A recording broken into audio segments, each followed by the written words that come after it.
Hey there, everybody. I'm CCP Dolan back here in the studio with Apathetic Brent, bringing you Sadistica Alliance versus Ministry of Inappropriate Footwork. So we've got some really interesting comps here. Actually, some Tournament Classics style comps here. Yeah, we've got Ministry bringing a Sleipnir rush with, well, it's not actually a rush, a Sleipnir-oriented team with Ruptures and a secondary against Vindicator, Balgorn, Damnation with a Logistics and a pretty solid support setup of their own. So Sadistica missed their bans early on the phase, and I believe the quote from their captain was "stupid, stupid, stupid." So I don't know if he thinks he's stupid or that bans are stupid. I don't know. Stupid. Something Something is stupid times 3. But we're gonna have to see here as they approach.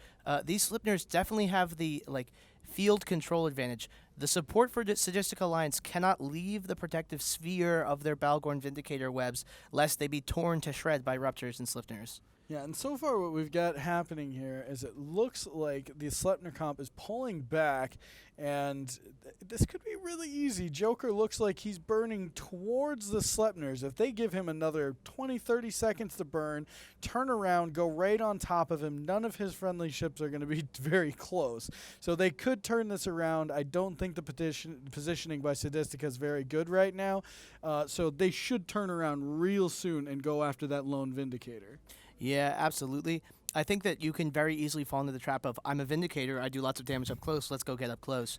And just leave your support behind, because of course your Oneros pilot will want to be staying back, and your support will be wanted protecting the Oneros. And Molluses also typically want to stay back. The gap is closing. At this point, the best thing for them to do, since the Vindy and the Balgorn are on top of each other, is to just simply avoid them. Go around, go kill their Oneros, and then take out their support fleet. By the time the Balgorn and the Vindicators are able to get to your main fleet, all of their friends are dead.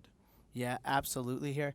And you can see, rather strange, I think all the damps for the Sadistica Alliance team were on the Scimitar. They were previously just not applied, but they finally said, hey, Scimitars, the logistics is usually good to jump out. Make sure he has to stay close to their fleet. Yeah, but if you guys look at the overlay on screen right now, those two big blobs, that's a Vindicator and a Balgorn. They're slow ships in comparison to Sleipnirs. All these Sleipnirs have to do is go around. Here but goes. It looks like they're going in instead. They're going to try and delete these ships. They're going to try and see if they can out DPS. Right. But the thing is, if they can't out DPS the logistics, then they're stuck. They're Absolutely. caught with Vindicator and Balgorn webs, and they're not going to go anywhere. We can see here they had a bunch of tracking disrupting apply before. I think it's all probably on top of the Vindicator right now, trying to make sure he can't shoot a single thing. This is the riskier, quicker way to go about it. But if they're not able to break the Vindicator pretty quickly, then this was a horrible, horrible choice to make. Yeah, you can see here. You should be watching for, the Sleipnir of Stormwind going down, catches, no, he's ASB tanking right now. The Scimitar is damped out, not able to apply reps right here, but there are reps landing for the Vindicator. There we go. The reps just landed on the Sleipnir. The Sleipnir should, in theory, be able to tank this. The Balgorn Newts won't play too much havoc onto the Sleipnir, since it doesn't really need it has passive Tech 2 resist, which are going to help it a lot. The Vindicator is getting pretty close to half armor. As long as Ministry can keep that Sleipnir up before that Vindy goes down, then there's a good chance that they could pull this out. At the same time, Islador and the Ishkar is getting pretty low into armor. Yeah, they're having a small support war there. You can see the Harpy of Endra or whatever, going down here. He's actually going to drop first, not catching any reps, whereas the Oneros pilot for Sadistica is much more on the ball here. We can see here the Vindicator, though, getting lower and lower. He really can't be wasting reps on Ishkars. Yeah, and he's over-repping on the Ishkar at that. He's keeping a rep on him when his Vindicator's dying. That's half the DPS on this field. If that Vindicator goes down just to save an Ishkar who doesn't even appear to be taking damage, that's a horrible call. So Sadistica making a poor choice. They're about to lose a Vindicator. Meanwhile, all that has been lost is a Carries and a Crucifier on the side of Ministry of Inappropriate Footwork. Wow, Joker Drone Master's Vindicator is going to drop. And still a rep applied to that Ishkar. Wow, that was a dropped ball from that Oneros. I don't know if he could have saved it with the extra rep, but it definitely... He would have lasted longer for sure. Yeah, exactly. It might have been the extra time that was needed for that Sleipnir to run out of ASB charges, but at this point, I almost feel like that House of Cards just blew over. Yeah, exactly. Switching to a Vengeance now. Vengeance caught and tackled, getting nosed out now. And that Harpy that I was saying was going to die earlier actually just caught reps quite some time ago, so he's absolutely fine. It looks like there's just not that much DPS left on Sadistica, just their pretty much support, and the Balgorn trying to shut off Hardeners. You know what's really interesting here is that the Balgorn for Sadistica for the last minute or so has been about 20 kilometers from the Scimitar of Ministry of Inappropriate Footwork.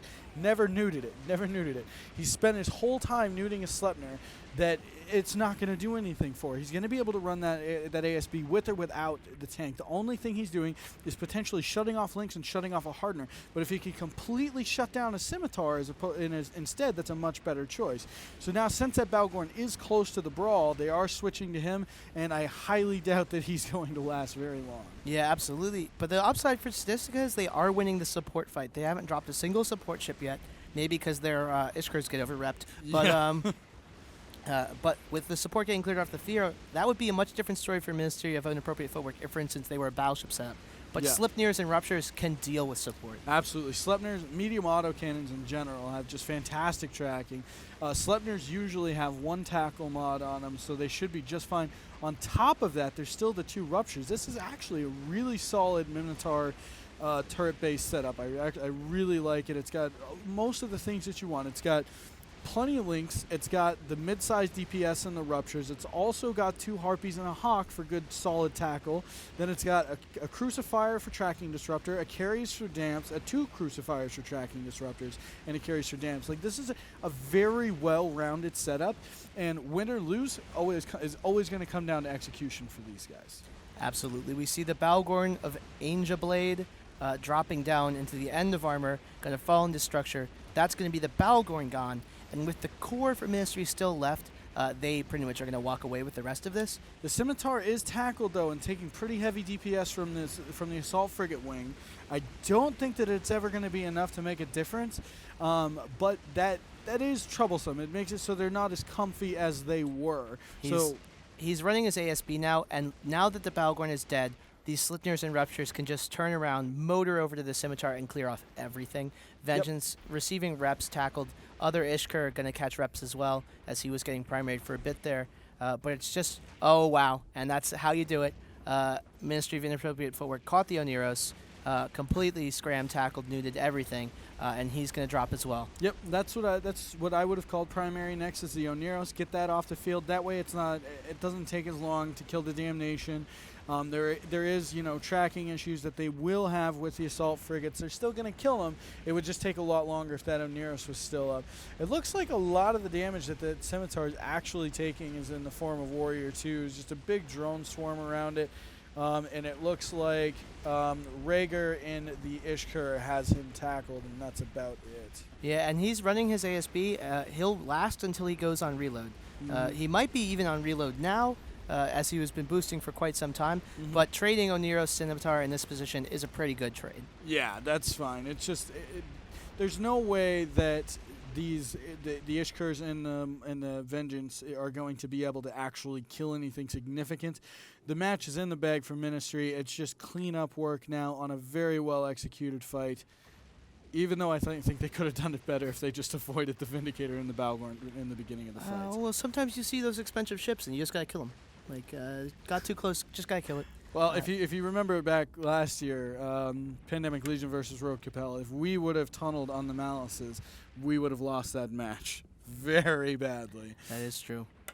But sometimes the gods are in your favor, and you get to kill some Balgorns, get to kill a Vindicator. Yep, there's good choices with the Vindy Balgorn being completely separated from the Ishkars and the Vengeance. Like that's a good time to go in. The better time to go in is to completely avoid that bull and go after the Oneros in the back line. Yeah, absolutely. I think just in general, when you have 2 close-range damage setups, especially with the sort of web strength that both these teams realistically have with all the split-out tackle on those Sleipnirs, the team that comes in is going to be at a huge disadvantage. The team that stayed back, stayed as a group, right, can protect itself better. And even if I understand why you would keep the Ishkers back in the setup for Sadistica, so they can screen the enemy assault frigates. If the enemy assault frigates go after the logistics, they have a buffer zone there, but they really just kind of made themselves vulnerable. If they just stayed balled up, played it defensively, made Ministry be the aggressors, and let them get split up, especially since